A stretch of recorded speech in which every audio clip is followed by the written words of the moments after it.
It's a great pleasure to introduce Graham from Singerscope. Very, very exciting to have you with the training focus. So Graham Wright, the stage is yours.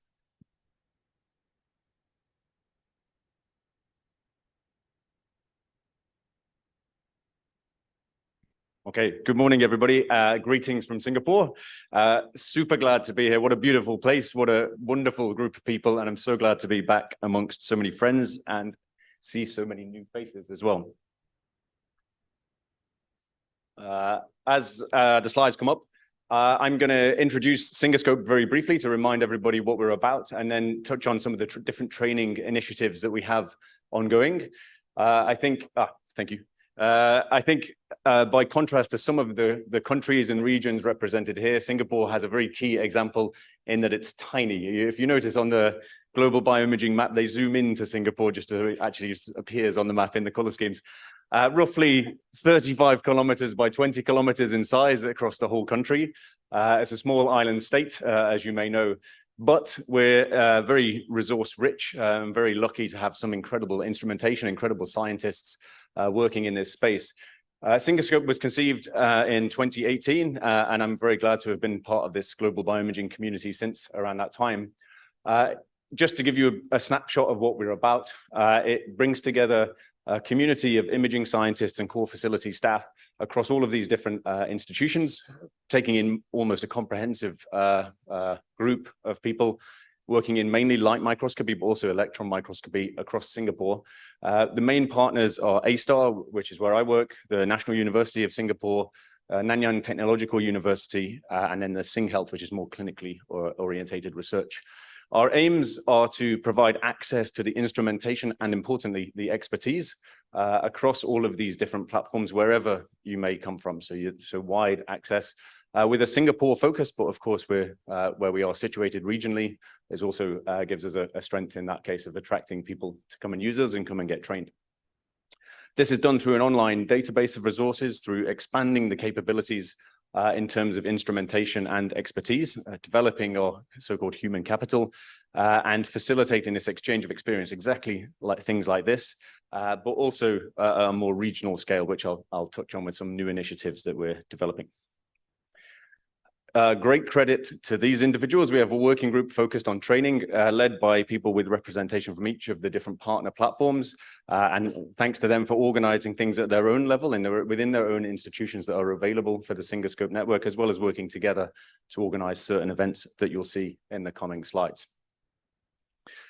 One thing we're very excited about is actually happening next week. I'm rushing back from here to make it for the final few days of that course, organized by Xu Ying at NUS. Is our first facility management workshop, and this is building on some of the initiatives that we've seen elsewhere in the world, really trying to get that community to come together. And we're working very closely with the flow cytometry community for this also, to have a core facility management workshop similar to what's happening here, following on from this conference, which is really, really pleasing to see. Another initiative, and a great credit to Leong and the team at the AIC in Janelia, as well as our colleagues in Japan through ABIS, Shinya and Naoto particularly. We've organized the Okinawa microscopy workshop for next year in 2024. And this is really a focus on building a community for Southeast Asian imaging community. Imaging scientists, people working using microscopes or working in core facilities. This is a very, very diverse region, as you might imagine, with Singapore and Japan standing out on the map there as being extremely well-resourced. We want to share those capabilities, those expertise with the rest of the world. And of course, Janelia and other funding agencies have put in huge amounts of time and effort and funding to make this happen. So we're extremely excited about what this might mean. We take the Africa bioimaging as an inspiration of how this can be done to take a very country-specific capability and broaden it to the region. And we look forward to building on this community. We've been blown away, I think, by the level of interest we've had from across all of these different countries. Hard to find contacts, but then amazing to see what comes out when we make these courses available. So thanks to everybody involved with this. It's a real pleasure to be involved also. In terms of training courses in the Singapore context, serving the community within Singapore, we have many examples of courses and workshops. I've just pulled out a few here. Things from basic microscopy on the left side of the screen, more advanced techniques. This year we focused on 3D imaging. We run ImageJ or Fiji courses, which is interesting to see what other initiatives are going on in this space. That one's ran on demand. So every time we hit enough people, I think 5 registrants will run it for whatever community you're interested in. Upcoming, we have an electron microscopy workshop focused on volume EM in Isabel's facility, who's here in the audience also. And importantly, when we do these courses and workshops, which have aimed to be very hands-on, very practical, a lot of time, it's about 50% spent on theory and 50% on the practical side, usually in the basic microscopy course, as an example. We then survey the participants to try and understand what we've done well, what could we do better, and try and improve the course iteratively year on year, which proves the little video down here is not playing, but it doesn't matter. We don't need it. An expanding area of interest, particularly within A*STAR, but across Singapore, has also been spatial omics. And here we're not limited to microscopy and imaging. This is other types of imaging in a spatial sense. So we've seen mass spec, MALDI, timsTOF-based imaging grow in prevalence, and some of the instrumentation we have available within A*STAR. We've also seen things like the spatial transcriptomics, RNA mapping, and so on through 10x and nanostring and other such technologies. And of course, the multiplexed imaging of an optical kind of fluorescence method where they're doing 40, 50, 100 plex imaging on the same sample.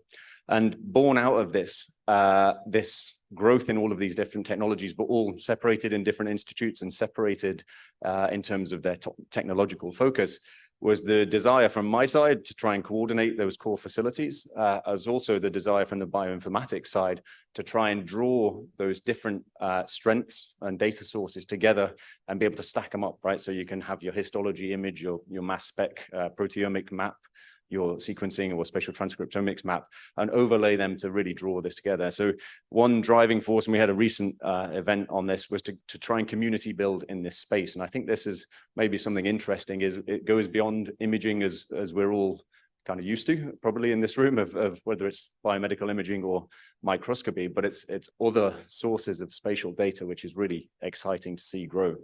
And this was a phenomenal event. We had I think 200 registrants, 150 active participants for this one-day symposium on this topic, with each of the topics giving a technological introduction as well as a applications side.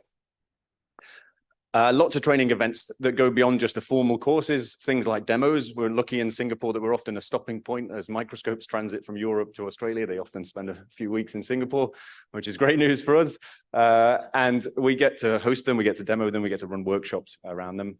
Likewise with software, we host the UGM and Amaris for this part of the world as well. So very exciting, lots of activities organized across all of the different partners in the network. Something we did as a community, as the Singascope community, was visit recently the Leica factory in Singapore. So they have a factory where they manufacture a lot of their medical grade microscopes or surgical instruments, as well as their stereo microscopes and so on. And they produce the lenses actually in Singapore, which was a bit of a surprise. And as a community, we went to visit this factory. It's obviously a clean room setup. And it was really fascinating, a good learning experience, good way to interact with the company, but also as a community building tool, it was fantastic because we all got together for an afternoon and shared this experience. So that was very useful also. Now, Yara's stolen my thunder, and I'm glad she did so because she introduced it so well. But we're unveiling, kind of gradually, but we're unveiling the EOE, at this EOE, the Career Development Working Group outcome as an international recommendation. And what I want to highlight is that section C of this paper focuses on the training and professional development for imaging scientists in the context of career development and career paths. So I urge you and welcome you to join Breakout Room 4 tomorrow. Join Lisa, Michelle, and I as we host you and take you through the paper and get some inputs on how we might improve it going forward, how we might take these recommendations and convert them into tangible initiatives, and highlight some of the success stories from around the world that we've seen as part of putting this paper together. A huge amount of work by lots of people. Kerry and myself and Yara are working very closely together, but with this enormous community that Yara highlighted, which has been fantastic. A lot of work, but very, very rewarding, and hopefully produce something very useful for this community. With that, I'll finish. I thank you and look forward to the rest of this meeting. Thanks.